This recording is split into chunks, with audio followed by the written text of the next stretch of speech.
Hola, buenos días a todos. Espero que estáis bien esta mañana.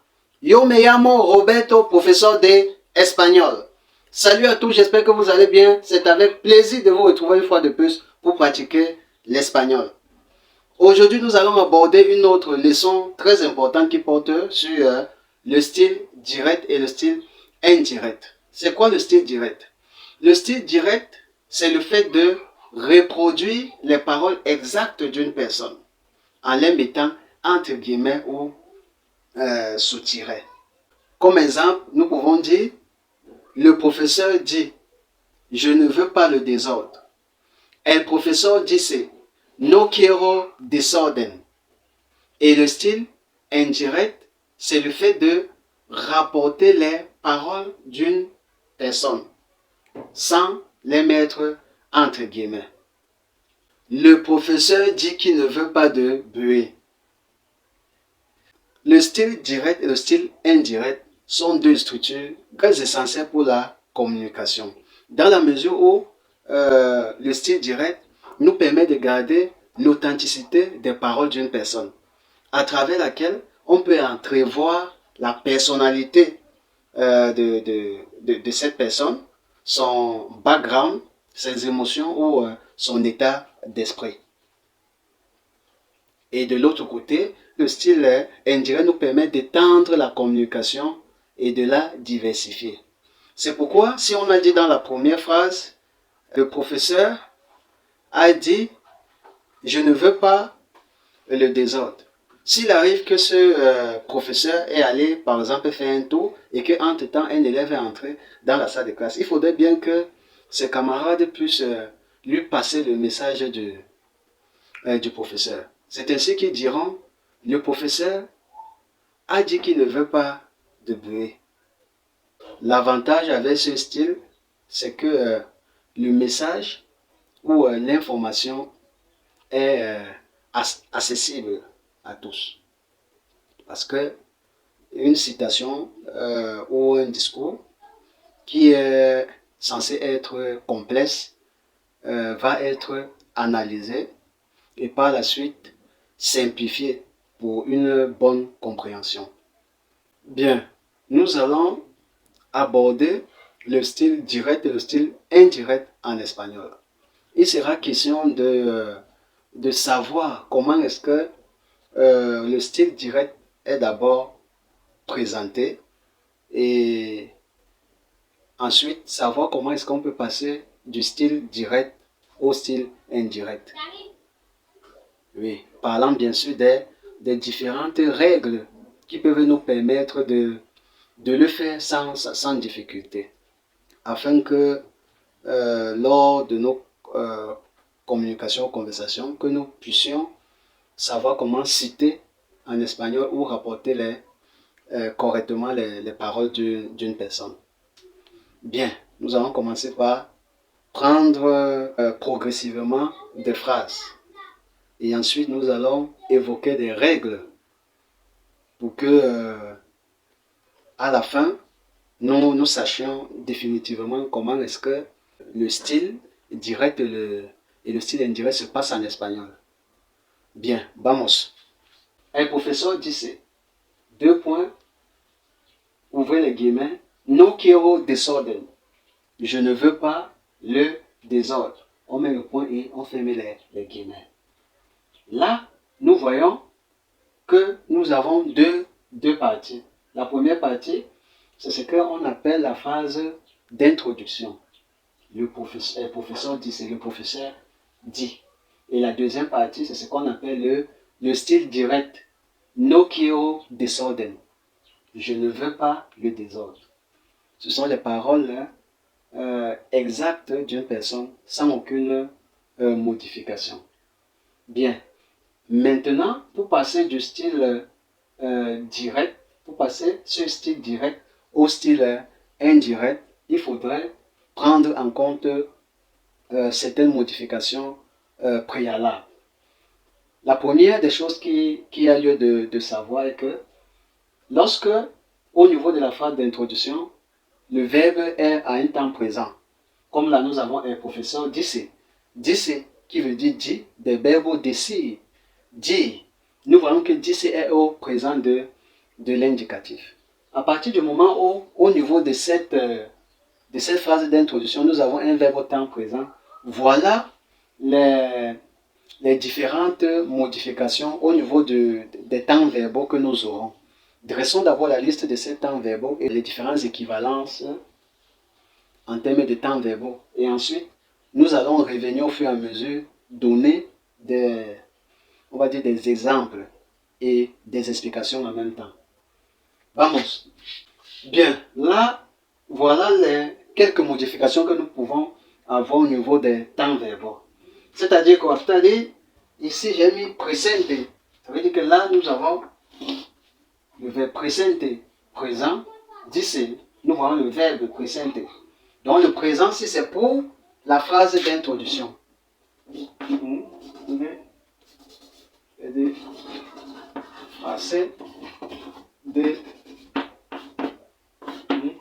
Phrase d'introduction. Présente, phrase d'introduction. C'est-à-dire là, nous avons un professeur dice, le professeur dice. C'est la phrase d'introduction. Et le verbe, c'est dice. Dice, c'est le présent. Donc, à partir du moment où nous avons le présent, voici les différentes modifications au niveau des temps verbaux. Et la règle dit quoi? La règle dit qu'à partir du moment où on a repéré le temps du verbe de la phrase d'introduction, le présent maintenant du style direct. Le présent au style direct sera le présent au niveau du style indirect. On a quoi? El professeur dice, dos puntos no quiero desorden. Ça veut dire que quiero ici là.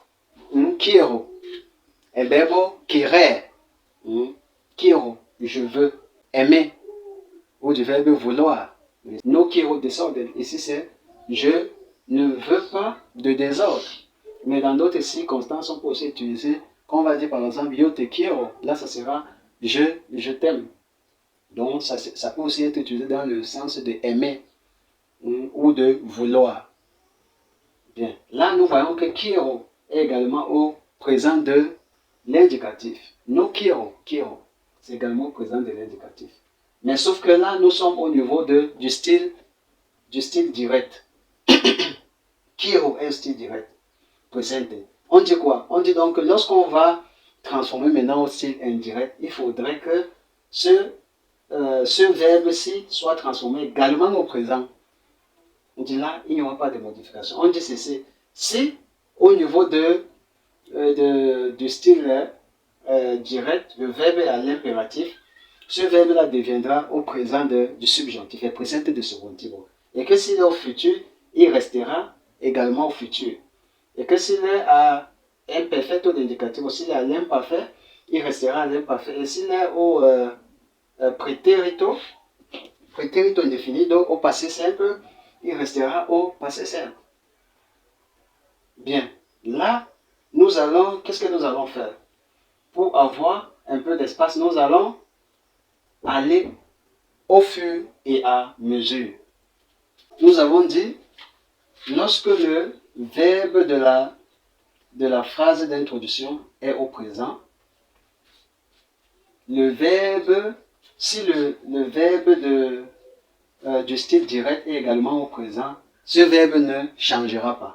C'est ainsi que pour passer dans ce style direct au style indirect, on dira el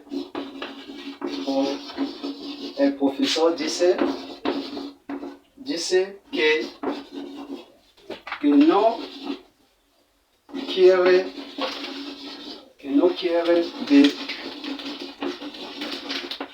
no quiere desordre. Le professeur dit qu'il ne veut pas le désordre. Vous voyez, là, qu'est-ce qu'on observe? On observe que pour passer de ce style direct au style indirect, il y a eu l'élimination d'abord des deux points et des guillemets. Et là, nous avons eu l'apparition du que, qui viendra comme ça relier à la fois la phrase d'introduction et le style direct. Et autre modification qu'on observe, c'est que là, on avait no quiero desorden. Quiero. qui est la première personne du singulier yo quiero. La première personne se changeait à la troisième personne du singulier. Le professeur dit, je ne veux pas le désordre. Le professeur dit qu'il ne veut pas le désordre. Bien, là nous restons toujours dans le cadre, on va dire quoi, du présent au niveau de la phrase d'introduction. Mais nous allons essayer d'évoluer avec d'autres verbes ou d'autres temps au niveau du style direct. Bien, prenons la seconde phrase. El anciano, al observar la vida, exclama: Yo trabajaba ya a los 15 años. Le vieillard, observant la vie, s'exclame: Je travaillais déjà à 15 ans. Là, nous observons que exclama est toujours au présent, au niveau de la phrase d'introduction. Exclama, s'exclame, est au présent de l'indicatif, presente de indicativo. Et yo trabajaba, c'est imperfecto de indicativo. Yo trabajaba, l'imparfait de l'indicatif. Nous avons eu à faire une petite révision par rapport au temps verbaux dans l'une des leçons précédentes. Donc, pour facilement aussi acquérir cette notion, il est important d'avoir quand même des bases en conjugaison pour pouvoir mieux comprendre cette leçon. Donc là, yo trabajaba ya a los 15 años. Je travaillais déjà à 15 ans. Je travaillais. Imperfecto de indicativo, l'imparfait de l'indicatif. Et la règle dit quoi? La règle dit que lorsque ici, on a le présent, si ici on a l'imparfait, en transformant ce style direct au style indirect, on gardera toujours l'imparfait. Donc on dira quoi? El anciano, al observar la vida, exclama que él trabajaba ya a los 15 años. Avec là, la seule modification qu'il y a eu, c'est au niveau du yo. Yo qui veut dire je. Lui s'est transformé en elle. Nous avons conservé le verbe trabajaba parce que à l'imparfait de l'indicatif en espagnol, la première personne correspond à la troisième personne en termes de terminaison. Là, on a essayé de mettre elle pour essayer d'établir quand même cette différence-là. Mais, ce que vous devez aussi savoir, c'est qu'en espagnol, dans plusieurs situations, nous faisons abstraction des pronoms personnels. C'est-à-dire, je peux toujours dire, je peux toujours transformer sans toutefois mettre sur elle. Ça sera toujours correct. C'est-à-dire, el anciano al observar la vida exclama que trabajaba ya a los 15 años, sans toutefois mettre le elle. Donc, c'est toujours correct. Bien, passons à la phrase suivante. El profesor ordena a los alumnos venir temprano mañana. Le professeur ordonne aux élèves venez demain tôt. Premièrement ici, ordena, c'est le présent de l'indicatif. Le verbe ordena, ordena. Là, c'est le présent au niveau de la phrase d'introduction. Maintenant, là, nous avons venir temprano mañana. Venid, venez tôt demain ou venez demain tôt. Là, nous avons l'impératif. Le verbe venir à l'impératif. Venez demain tôt. Là, la règle dit quoi? La règle dit que lorsque nous avons l'impératif au niveau du style direct, ce verbe-là doit se transformer au présent du subjonctif. C'est pourquoi on dira quoi? On dira el profesor ordena a los alumnos que vengan temprano el día siguiente. Généralement, là, nous avons mañana, qui veut dire demain. Lorsque nous devons passer du style direct au style indirect, ça devient le jour suivant. Nous avons eu benid, qui correspond à vosotros. Là, on a eu vengan, présent du subjonctif, vengan, qui correspond à la troisième personne du pluriel. Donc on passe du vosotros à ellos. Il a ordonné aux élèves de venir. Bien. Prenons autre phrase. Quatrième phrase. Ricardo pide a su amigo, ¿cuándo me devolverás mi dinero? Ricardo demande à son ami, quand est-ce que tu me rendras mon argent? Là, nous avons au niveau de la phrase d'introduction pide, qui est demandé, et verbe pedir. Pide, demande. Pedir, demander. Yo pido. Tú pides. Él pide. Nosotros pedimos. Vosotros pedís. Ellos piden. ¿Cuándo me devolverás mi dinero? Ici, nous avons le verbe là au présent et ici, devolverás, nous avons affaire au futur. Et la règle dit quoi? La règle dit que lorsque nous avons le futur, au niveau de la phrase au niveau du style direct, nous allons reproduire le même futur au niveau du style indirect. Et autre chose, lorsque ce style direct est introduit par un pronom interrogatif, un pronom interrogatif comme quando, au moment de transformer au style indirect, nous allons bien sûr nous séparer de deux points et des guillemets et en même temps des points d'interrogation, mais nous allons conserver le pronom interrogatif avec son accent, comme l'élément qui va relier les deux parties. C'est pourquoi on dira Ricardo pide a su amigo cuando. Là, nous avons le mais. Le mais. L'autre a dit, quand est-ce que tu me rendras mon argent? Tu me rendras mon argent.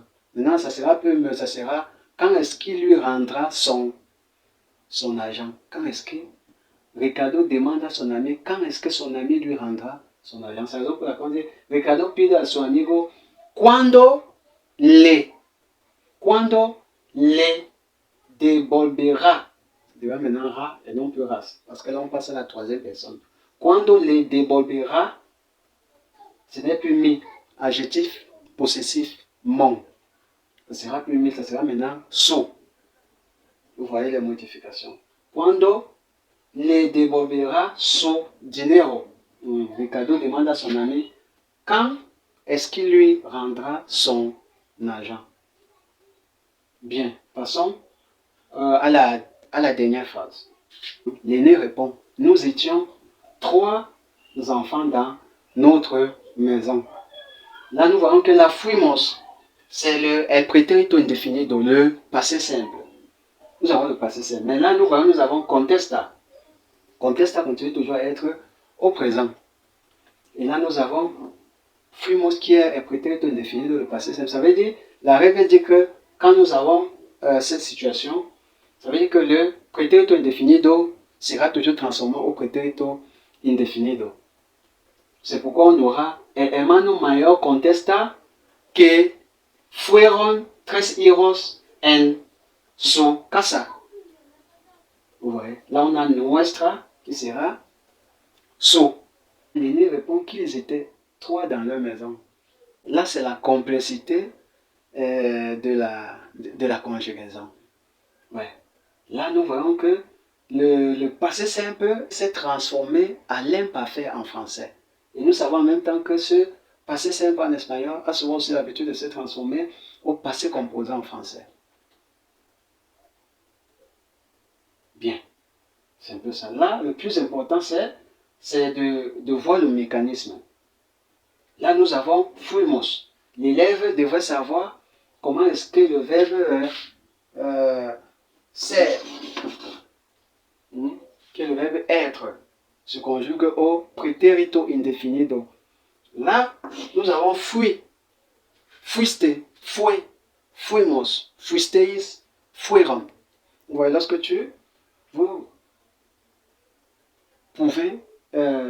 lorsque vous pouvez conjuguer ça, comme ça devient facile. Là, vous savez, on avait On a tres hijos. Tres hijos, ça veut dire qu'on part du nous à il. À chaque fois, il faut noter, on passe du nous à il. À chaque fois, il faut noter ces différentes modifications.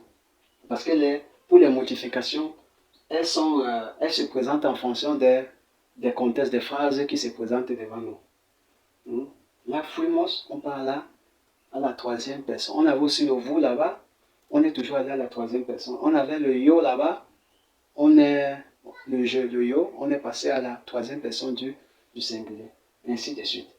Bien, voilà c'est quelques... Essayons de prendre une dernière phrase, voir avec le passé composé. Autre phrase. Carlos dice a su hermana, he comido mucho esta tarde.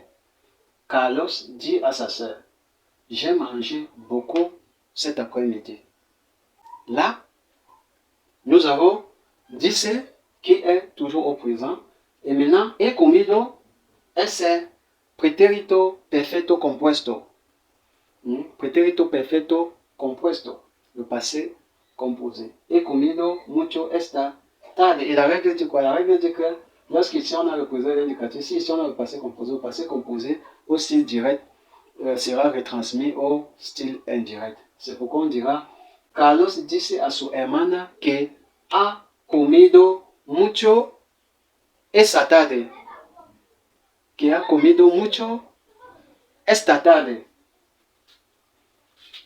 Ouais. Là, le he comido qui correspond au je. Là, nous avons vu l'usage de l'auxiliaire haber, qui est avoir, qu'on utilise généralement pour les temps composés. L'auxiliaire qu'on utilise généralement pour les temps composés. Avoir. C'est pareil en espagnol, haber. C'est pourquoi on a dit he comido. Vous voyez, on a haber. On a haber. Mais on dit he comido. Yo he comido. Tú has comido. Él ha comido. Nosotros hemos comido. Vosotros habéis comido. Y ellos han comido. Voyez.